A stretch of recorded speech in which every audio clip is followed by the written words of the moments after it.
یاد رکھنا میرے بھائیوں، اسلامی شریعت مجھ کو اور آپ کو یہ بات سکھاتی ہے. حضرت عبداللہ ابن مسعود رضی اللہ تعالیٰ عنہ نے کہا ان الرقى والتمائم والتوالة شرک.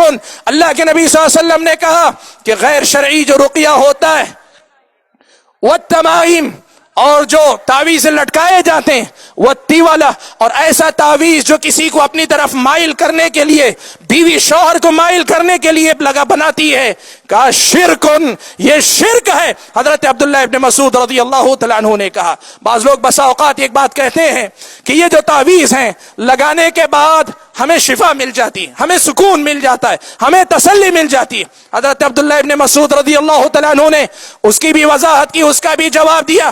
حضرت عبداللہ ابن مسعود نے اپنی بیوی کے گلے میں اپنی بیوی کے گلے میں ایک دھاگا بندھا ہوا دیکھا تو حضرت عبداللہ ابن مسعود نے ڈانٹ کر اس کو نکالنے کا حکم دیا، اور اس کے بعد ان کو سنایا، کہا ان الرقى والتمائم والتوالة شرک.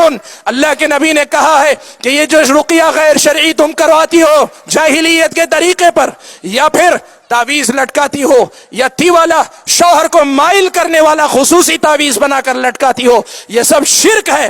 تو حضرت عبداللہ ابن مسعود کی بیوی نے کہا کہ میرا معاملہ تو آپ یہ ایسا کیوں کہہ رہے ہیں؟ کہا کہ آپ ایسا کیوں کہتے ہیں؟ میرا تو تجربہ یہ ہے.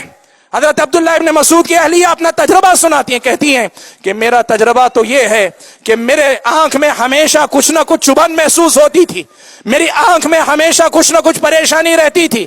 میں فلاں یہودی کے پاس جاتی اور وہ مجھ پر رقیہ کر دیتا تو فوراً میری آنکھ ٹھیک ہو جاتی تھی. تجربہ تو بتاتا ہے کہ مجھے شفا ملتی ہے.